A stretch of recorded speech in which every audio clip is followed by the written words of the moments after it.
Hello, family. Angela Cage here with Cage Wellness Collaboration.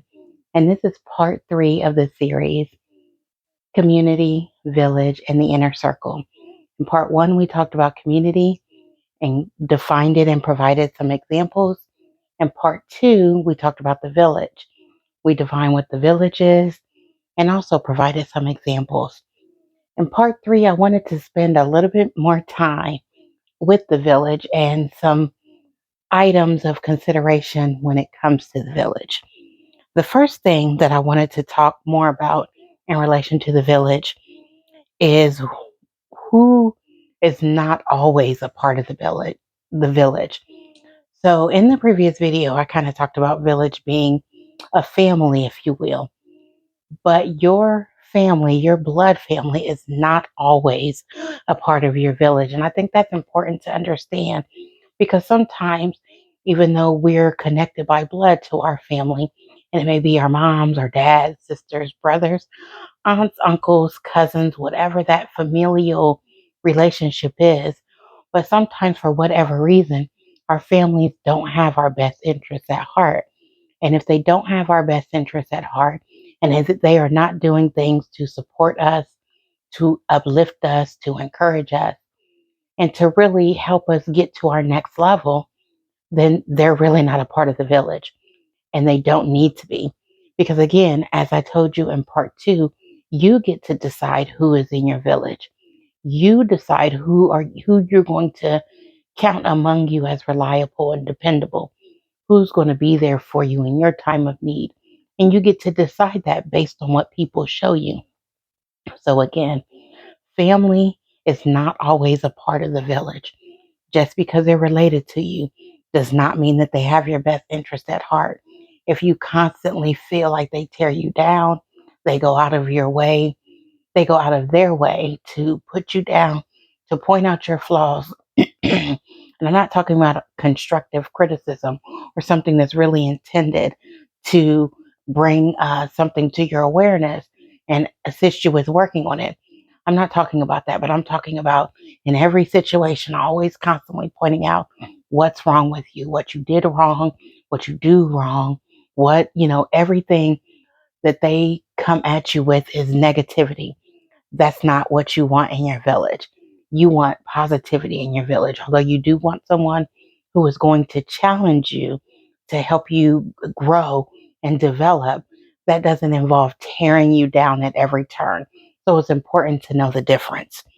Another consideration about the village is villages are made up of individuals and they all each have their own strengths and the characteristics about themselves that really make them unique to your village. Within your village, if you have some strong people in your village, make sure that you check on those strong individuals in your village. The people who always seem like nothing is wrong with them, they always have it together.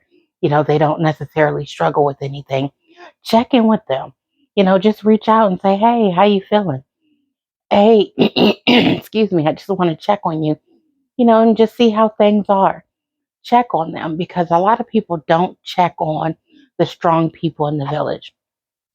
There's somebody within my village. He and I really connected over a work situation. But he sent me a song about checking on your strong friend. And it really resonated with me. And he sent it shortly after I had gone through a situation where I was just going through it. And I did a video about it where I just was going through something emotionally. But I normally am that strong person. I'm normally the one that doing the checking on people.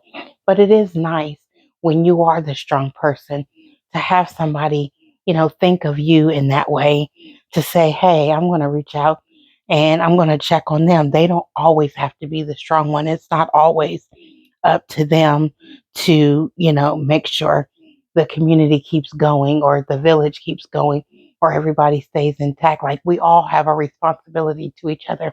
So check on the strong people in your village. The last thing that I want to give you for consideration about the village. And I've said this before, be the person that you need in the village. So we can't come to the table and expect to get all this stuff without being able to give something in return. So be the village that you want for yourself. If you want somebody that's reliable and dependable, be reliable and dependable to the people who are within your village. If you want somebody that's trustworthy, then you be trustworthy. If you want somebody who walks in integrity, then you be the person that walks in integrity. You can't expect something from others that you're not willing to give yourself. So I just wanted to spend a little time here to give you just a few things to consider about the village that I thought were very important. Excuse me. So just to recap, part one, we talked about community. Part two, we talked about the village. And here in part three, just gave you a few more things to consider in regards to the village. So let me know what you all think. If you agree, if you disagree, what resonates with you. I love to hear your feedback. I love you all always. You all make it a great day.